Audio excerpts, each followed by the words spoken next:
सियावर राम जय जय राम, मेरे प्रभु राम जय जय राम। जय मंगल भवनिया मंगल हारी, द्रवहु सो दशरथ अजिर बिहारी। दीन दयाल विरुद्ध संहारी, हरहु नाथ मम संकट भारी। जय श्री राम। मैं ईशु हरवानी तुलसी की माला गंगा दर्शन से रोज आपको गंगा दर्शन लाइव दिखाता हूँ और पंचांग सुनाता हूँ। आज का संक्षेप में पंचांग, वैशाख मासे शुक्ल पक्षे द्वादशी सोमवार, विक्रम संवत 2081 तदनुसार 20 मई 2024। आज द्वादशी शाम को लगभग 4 बजे तक की है, तत्पश्चात त्रयोदशी। आज का विशेष दिन मोहनी एकादशी व्रत परायण, सुबह 6 बजे से लेकर 8:30 बजे तक, प्रदोष व्रत। आज का संक्षेप में हमने आपको पंचांग बताया।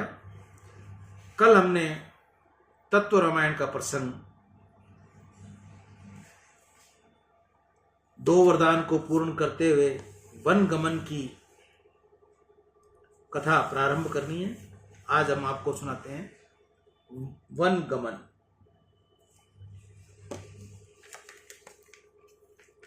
अयोध्या के लोगों को कैकेयी का इस अनर्थ की खबर मिली। लोग बहुत व्याकुल हुए।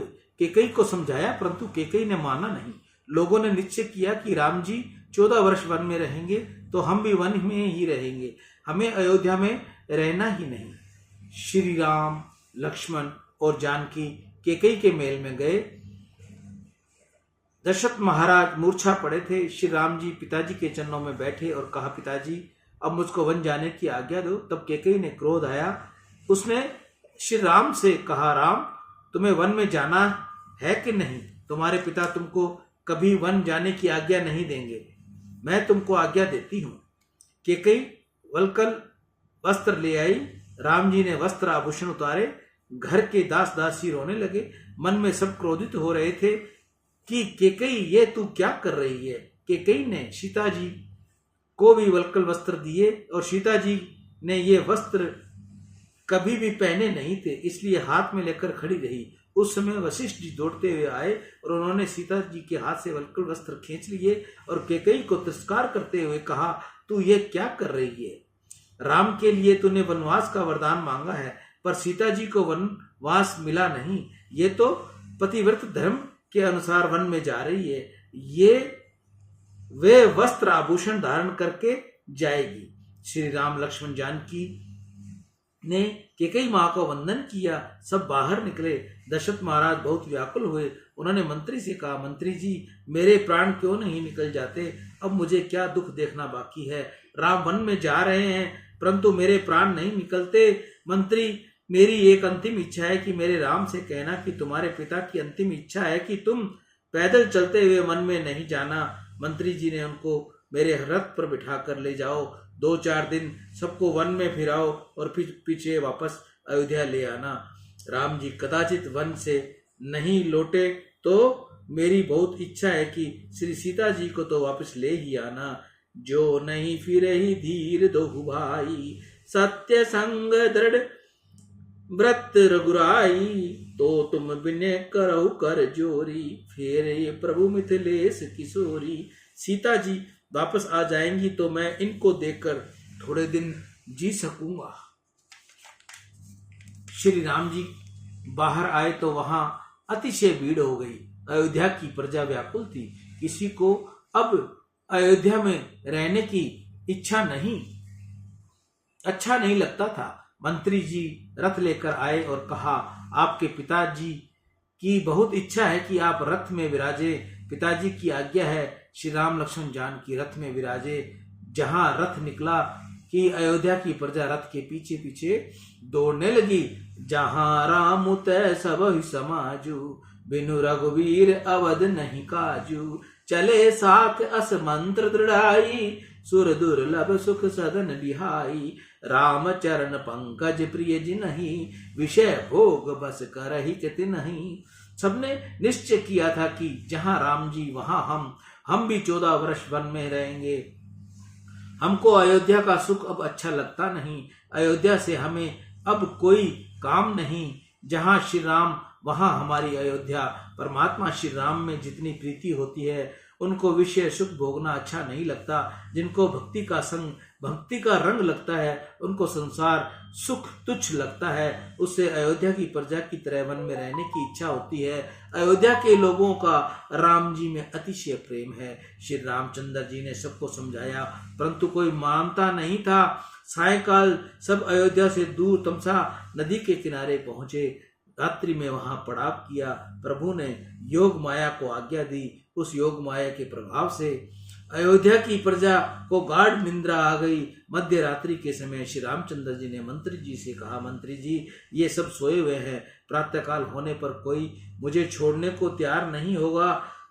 सब मेरे साथ चलना चाहेंगे, मेरे कारण ये प्रजा दुखी हो, ये योग्य नहीं। इनको यहीं छोड़कर हमें आगे जाना चाहिए। इसी समय प्रयाण कीजिए। इस प्रकार रथ चलाइए कि कोई जागे नहीं और किसी को खबर पड़े नहीं कि हमने कौन सी दिशा में प्रयाण किया है। सब गाढ़ निंद्रा में थे। उस समय श्री राम लक्ष्मण जानकी ने प्रयाण किया। सवेरे प्रजाजन जागे तो उन्होंने राम जी को देखा नहीं। सब विलाप करते करते वापस गए। प्रातःकाल श्री राम लक्ष्मण जानकी श्रृंगबेर के समीप आए। श्रृंगबेर में राजा मुँह खबर पड़ते ही स्वागत करने के लिए आए। अयोध्या छोड़कर वन जाते हुए श्री रामचंद्र जी को मार्ग में अनेक देशों के राजाओं ने अपने अपने राज्य अर्पण करने चाहे, परंतु उन्होंने वह लिए नहीं। गुह राजा ने कहा, यह श्रृंगवेर का राज्य आपके चरणों में अर्पण करता हूं। मैं आपका सेवक हूं, आप ही विराजें। तब प्रभु ने कहा, यह सब मेरा है, परंतु मैंने तुमको दे दिया। मुझे तो 14 वर्ष किसी ग्राम में अथवा घर में जाना नहीं है। गंगा जी के किनारे एक शीशम के वृक्ष के नीचे मुकाम किया। उस दिन सबने निराहार व्रत किया, केवल जलपान किया। मात्र जल के आधार पर ही सब रहे। समस्त दिवस वहां विश्राम किया।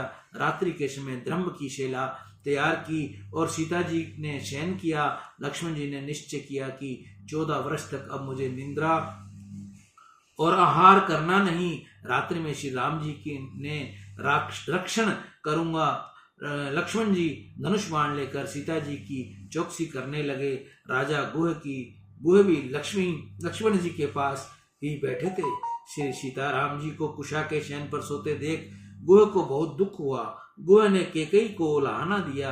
कैकेयी की निंद्रा कि उस समय लक्ष्मण जी ने जो सुंदर उपदेश किया उसका नाम लक्ष्मण गीता है। रामायण में लक्ष्मण गीता बहुत सुंदर है। सुख दुख कर्मों का फल है।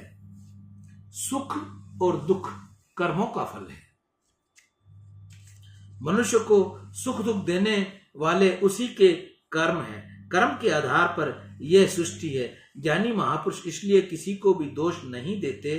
कोई किसी को दुख देता नहीं, कोई किसी को सुख देता नहीं। सुख और सुख के पीछे दुख, दुख के पीछे सुख ही खड़ा है। पानी और कीचड़ की तरह सुख और दुख एक दूसरे के साथ सम्मिलित है। इसलिए ज्ञानी महात्मा यह सब माया है ऐसा समझकर सुख में प्रसन्न होते नहीं अथवा दुख में शोक करते नहीं। वह सुख दुख का कारण बाहर खोजते नहीं, सुख दुख का कारण अंदर ही खोजते हैं। वे ही संत हैं। मनुष्य को सुख दुख देने वाला इस जगत में कोई नहीं। मुझे कोई सुख देता है, कोई दुख देता है, ये कल्पना भ्रमक है। ऐसी कल्पना करने से अन्य के प्रति राग अथवा द्वेष होता है। किसी की निंदा न करो, किसी की स्तुति भी अधिक न करो। जगत का विचार करोगे तो मन बिगड़ेगा। जगत में जो कुछ है वह सुंदर नहीं और खराब भी नहीं। श्री सीता जी, श्री राम जी ने सुख है न दुख है। राम जी को आनंद स्वरूप है। जीव समय के कर्मों को जन्मता है, जबकि राम जी स्वेच्छा से प्रकट होते हैं। परमात्मा जब लीला करने आते हैं उस समय कर्म की मर्यादा में रहते हैं। श्री राम कर्म से परे हैं, फिर भी जगत को बताते हैं कि कर्म के बंधन में हूँ। रामायण में कथा आती है कि कई ने राम को वरदान वनवास दिया। उस समय कौशल्या माँ को अतिशय दुख हुआ। राम जी ने माँ से कहा, माँ ये मेरे कर्मों का फल है, पूर्व जन्म में मैंने केकई को दुख दिया था, उसका ये फल है। मैंने परशुराम अवतार में जो किया था उसका फल राम अवतार में भोगने को ही है। पूर्व जन्म में केकई रेणुका थी। रेणुका का जन्म ऋषि की पत्नी और परशुराम की मां थी। एक समय एक गंधर्व को पत्नी के साथ विहार करते देखकर रेणुका के मन में विचार आया कि इस गंधर्व कन्या को जैसा सुख मिल रहा है ऐसा सुख मुझे मिला नहीं। पर पुरुष का विहार देखते हुए रेणुका के मन में थोड़ा विकार आया। रेणुका को लौटने में विलंब हो गया। इससे जमदागी जान गए कि रेणुका के मन में व्यभिचार किया है। जगमादि को क्रोध आया। उन्होंने पुत्र परशुराम से कहा कि तेरी माँ पापनी है, इसे मार डाल। परशुराम को आज्ञा हुई, इसलिए उन्होंने माँ को मार डाला। रेणुका का सिर छेद कर दिया। राम जी ने कौशल्या माँ को समझाया कि मैंने पूर्व जन्म में माँ को दुख दिया था, इसलिए इस जन्म में केकई माँ ने मुझे दुख दिया है। महात्मा लोग तो यहाँ तक कहते हैं कि रामावतार में बाली को मारा, वही बाली कृष्ण अवतार में व्याध बनकर आया और भगवान को अपने बाण मारा। किए हुए कर्म का फल भोगने ही पड़ता है। लक्ष्मण ने गुरु को उपदेश दिया, केकई का कोई दोष नहीं। श्री राम जी तो आनंद रूप हैं। सब साधनों का फल क्या है? राम जी में प्रेम जागे तो जीवन सफल होता है। जो राम जी के साथ प्रेम करता है उसका जीवन सुधरता है। सखा परम परमार्थु एहु, मन कर्म वचन राम पद नेहु। राम ब्रह्म परमार्थ रूपा, अभिगत अलख अनादि अनूपा। सकल विकार रहित मत भेदा, कहे नीति नेति निरूपहि वेदा। बातों बातों में प्रातःकाल हो गया। श्री रघुनाथ जी आगे उन्होंने बड़का दूध मंगाया। उससे श्री राम लक्ष्मण ने सुंदर वालों को की जटा बांधी, तपस्वी बन गए। गुह ने यह दृश्य देखा नहीं गया, वह मूर्छित होकर जमीन पर गिर पड़ा। अब गंगा पार उतरना था। प्रभु ने मंत्री को अयोध्या वापस लौटने की आज्ञा की। मंत्री ने बहुत आग्रह किया कि आप भी अयोध्या वापस पधारो। राम जी ने कहा, मंत्री आप ये क्या कह रहे हैं? आप धर्म का तत्व जानते हो। विपत्ति के समय महापुरुष धैर्य रखते हैं। पिताजी के चरणों में मेरा साष्टांग प्रणाम कहना। मंत्री जी अधिक तो कुछ कहता नहीं, मैं इतना ही कहूंगा कि मेरे जो पिताजी को प्रसन्न रखेगा, जो मेरे पिता की सेवा करेगा, वह मुझको बहुत प्यारा होगा। मेरे पिताजी की देखभाल करेगा। पिताजी से कहना आपके आशीर्वाद से मुझे तो अयोध्या की अपेक्षा वनवास में अतिशय सुख है। 14 वर्ष के बाद आपका राम अयोध्या वापस आएगा। मंत्री जी समझ गए कि राम लक्ष्मण तो वापस चलेंगे नहीं। तब उन्होंने कहा, महाराज दशरथ की ऐसी आज्ञा है कि सीता जी वापस लौटे तो ही अच्छा है। श्री सीता जी वापस लौटेंगी तो महाराज को कुछ अवलंब मिलेगा। इनकी इच्छा हो तो अयोध्या में रहे, इच्छा हो तो जनकपुरी में रहे। सीता भी कुछ बोलने की इच्छा हुई परंतु बोल न सकी, आंखें भीनी हो गई। अंत में कहा कि मंत्री जी जब तक मैं आपसे बोली नहीं, आप मेरे ससुर के समान पूज्य हो। सासू जी के चरणों में मेरा वंदन कहना। हमारी तनिक भी चिंता नहीं करे। मैंने जनकपुरी और अयोध्या का वैभव देखा है, परंतु मंत्री जी बेनु रघुपति पंद पदम पारागा, मोहि केहु सपने सुगत न लागा। मेरे पति देव जहां विराजे वहीं मेरा रहना धर्म है। मंत्री को जाने की आज्ञा दी। मंत्री स्तंभ होकर खड़े रहे। एक टक श्री राम लक्ष्मण जानकी जी का प्रयाण निखारते रहे। गंगा किनारे एक ही नाव थी। सामने वाले किनारे पर जाना था जहां पहले केवट का प्रसंग रामायण में वर्णन किया गया है। लक्ष्मण जी ने केवट को बुलाया। केवट आया और हाथ जोड़कर, महाराज मेरी नाव में तुमको बैठने की इच्छा हो तो तुम ऐसी आज्ञा दो कि तू हमारे चरण धो ले। चरण सेवा तो मालिक जिसको देते हैं उसको ही मिलती है। श्रवण कीर्तन अच्चरण भक्ति करने के लिए जीव स्वतंत्र है, परंतु मालिक के चरण की सेवा तो परमात्मा कृपा करके जिसको देते हैं उसको ही मिलती है। इसलिए केवट ने प्रभु से कहा, तुम नाव में बैठना हो तो मुझे चरण सेवा की आज्ञा दो। मैंने ऐसा सुना है कि तुम्हारे चरण रज में ऐसी कुछ शक्ति है कि इसका स्पर्श होते ही पत्थर से एक नारी ऋषि पत्नी उत्पन्न हो गई। इस नाव पर तो मैं जीवित रह रहा हूं, अपने कुटुंब का पालन पोषण करता हूं। मेरी नाव तुम्हारे चरण रज का स्पर्श होने पर स्त्री बन जाए तो पीछे मैं क्या करूंगा? 2 स्त्रियों को कहां से खिलाऊंगा? रज तमारी कम कामण गारी, प्रभु नाव नारी थई जाए जी, तो हमारा रंक जनोनो आवाजीविका टको जाए।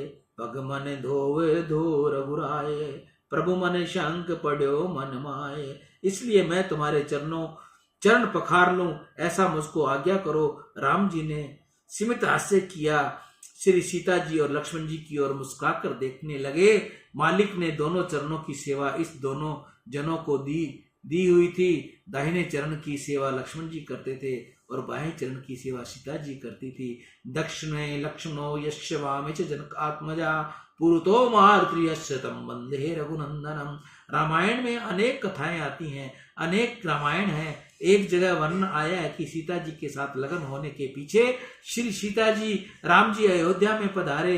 पहले ही दिन था, रात्रि में राम जी शयन करने लगे। श्री सीता जी अंतपुर में पधारी। उन्होंने पहले ही लक्ष्मण जी वहां जाकर बैठ गए। श्री सीता जी पीछे से आई। उन्होंने लक्ष्मण जी से कहा, अब चरण सेवा मैं करूंगी, चरण सेवा का अधिकार मेरा है। तब लक्ष्मण जी सीता जी को वंदन करके बोले, भाभी आज तक मैं चरणों की सेवा करता था, तुम तो अब आज आई हो। सीता जी ने राम जी से कहा, अपने भाई को कुछ समझाइयो ना, अब यहां से जाए तो ठीक है। श्री राम क्या बोले?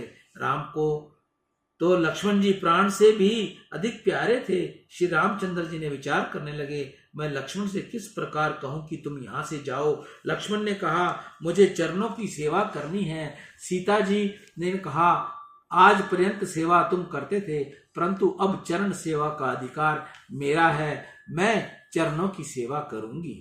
श्री रामचंद्र जी ने स्मित हास्य करके कहा, कल वशिष्ठ ऋषि ने यह प्रश्न पूछना और गुरु जी जैसी आज्ञा दे उनके अनुसार करना। सीता जी और लक्ष्मण जी वशिष्ठ जी के आश्रम में गए। लक्ष्मण जी ने कहा, देखिए भाभी अभी हाल में आई है और मुझसे कह रही है कि अब चरणों की सेवा तुम करना नहीं। गुरु जी मैं तो छोटा था तब से ही अपने बड़े भाई के चरणों की सेवा करता हूँ। सीता जी ने हाथ जोड़कर कहा, गुरु जी अब आप ही इनको समझाइए, अब तो चरणों की सेवा का अधिकार मेरा है। वशिष्ठ जी को भी आनंद हुआ कि पूछने तो बहुत आते हैं परंतु ऐसा पूछने कोई नहीं आता।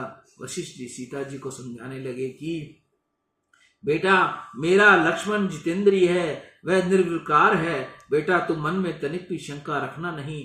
दाहिने चरण की सेवा लक्ष्मण को करने दो और बाएं चरण की सेवा तुम करो। गुरुजी ने ऐसा निर्णय कर दिया। मालिक के दोनों चरणों की सेवा दोनों को दे दी। सीता जी बाएं चरण की सेवा करती हैं और लक्ष्मण जी दाहिने चरण की सेवा करती हैं। आज गंगा के किनारे राम जी को स्मरण हुआ कि वशिष्ठ गुरु जी ने मुझको आज्ञा दी थी कि दाहिने चरण के मालिक लक्ष्मण और बाएं चरण के मालिक सीता जी। यहाँ तो ये तीसरा आकर खड़ा हो गया है और कहता है कि मुझे चरण दो, अब मैं क्या करूं? केवट का भाव देखकर सीता जी ने कहा, इनकी इच्छा है तो चरण की सेवा करने दो। केवट दौड़ता हुआ घर गया, लकड़ी का कठौता लेकर आया। वनवास के 14 वर्ष तक राम जी ने कोई धातु बने हुए पात्र का स्पर्श नहीं किया। तपस्वी बनकर वन में रहे। 14 वर्ष तक अपर्यंत अनाज लिया नहीं। श्री रामचंद्र जी की तपस्या का दिव्य आदर्श बताया है। केवट यह जानता था, इसलिए वह लकड़ी का कठौता लाया और उन्होंने श्री राम जी के चरण बहुत प्रेम से पखारने लगे। यह केवट जन्म पूर्व में क्षीर समुद्र के में कछुआ था। उनको नारायण की चरण सेवा की इच्छा थी, परंतु लक्ष्मण जी ने और शेष ने उनके चरण सेवा करने नहीं दी। आज लक्ष्मण जी सीता जी बनी हुई हैं और शेष लक्ष्मण जी के बने हुए हैं। केवल मानो उनके कह रहा है कि उस समय आप दोनों ने मुझे चरणों की सेवा नहीं करने दी। आज तुम दोनों खड़े हो और मैं सेवा कर रहा हूँ। परम आनंद हुआ। केवट ने पाद प्रक्षालन किए और चरणों का जल मुख में और मस्तक के ऊपर पधराया और उसके पीछे राम जी ने कहा, महाराज चरणों की सेवा तो मुझे मिली, परंतु आप यहाँ से पुण्य चलते हुए जाकर नाव में बैठोगे तो फिर से तुम्हारे चरणों में कुछ रज लग गई तो। श्री रामचंद्र ने पूछा, भाई तेरी क्या इच्छा है? केवट ने कहा, अब मेरी ऐसी इच्छा है कि मैं आपको उठाकर नाव में बिठाऊं। मेरा मनोरथ पूर्ण करो और मुझे कुछ चाहिए नहीं, मैं कुछ मांगता नहीं। श्री सीता जी को बहुत आश्चर्य हुआ कि गांव का अनपढ़ है परंतु उसका हृदय कैसा शुद्ध है, श्री राम जी ने में कैसा प्रेम है। केवट ने राम जी को उठाकर नाव में पधराया। श्री सीता जी और लक्ष्मण जी भी नाव में विराजे। केवट उनको गंगा पार लेकर गया। श्री राम ने केवट को मुद्रिका देने का प्रयत्न किया परंतु केवट ने लेने से मनाही की। उसने प्रभु से कहा, नाई नहीं कर नाई ले नहीं, नाई नी करी नाई ले करी आपन धंधा भाई, काग ले नहीं खखानी खाखो उतराई। हम तो दोनों जाति के भाई हैं इसलिए उतराई ली जाएगी नहीं। यह सुनकर लक्ष्मण जी नाराज हो गए। उन्होंने केवट से कहा, तुम्हारे और हमारी जाति एक कैसे है? हम क्षत्रिय जाति के हैं और तुम भील जाति को, फिर भी कहते हो कि जाति एक है। केवट ने कहा, तुम्हारी ओर से मेरी जाति एक नहीं परंतु मेरी ओर से राम जी की जाति एक है। फिर राम जी ने कहा, महाराज आज आपको मैंने गंगा पार उतारा है, समय आवे तब मुझे भी इस संसार सागर से पार उतार देना। गंगा सागर का केवट मैं हूँ और संसार सागर के केवट आप हो। केवट जानता था कि श्री राम परमात्मा है। गंगा जी उस पार किनारे पर उतरकर श्री राम लक्ष्मण जानकी आगे चल दिए। श्री राम जी के पीछे श्री सीता जी चलती थी, इनके पीछे लक्ष्मण जी चलते थे। आगे राम लखन बन पाछे, तापस वेश विराजे काछे, उभे बीच छिए सहित कैसे, ब्रह्म जीव बिच माया जैसे। चलने में भी मर्यादा थी, विनय थी। सीता जी पृथ्वी पर नजर रखकर चल रही थी। माता जी बहुत सावधान थी। धरती पर जहाँ राम जी के चरण चिन्ह दिखाई देते थे वहां अपना पग न पड़े इसलिए राम जी के चरण चिन्हों को बचाकर श्री सीता जी चरण रख रही थी। श्री राम जी और सीता जी के पीछे लक्ष्मण जी चल रहे थे। लक्ष्मण जी भी बहुत सावधान थे। सीता राम जी के चरण चिन्ह जहां दिखते थे वहां लक्ष्मण जी मन से वंदना करते थे और समय उन चिन्हों को बचाकर चलते थे। ऐसा करते समय सैकड़ों पगडंडियों पर लक्ष्मण जी को चलने के लिए स्थान रहता नहीं था। अब लक्ष्मण जी कांटों के ऊपर चलते थे। राम जी को ध्यान गया, उसने ये देखा नहीं गया इसलिए चलते का क्रम बदला। आगे आगे लक्ष्मण जी, पीछे सीता और सबसे पीछे राम जी। इसके अनुसार चलना निश्चय हुआ। चलने में मर्यादा, बोलने में मर्यादा। रास्ते में जहां मुकाम करते थे वहां अगल बगल के गांव के लोग श्री सीता राम जी के दर्शनों के लिए उमड़ पड़ते थे। गांव की स्त्रियां माता जी की बारंबार वंदना करती थी। आपस में बातें करते हुए कहती थी, ते पितु मात कहो सुख कैसे, जिन्हें पठे बन बालक ऐसे। ऐसे बालकों को वन में भेजा, केकई को शर्म नहीं आई।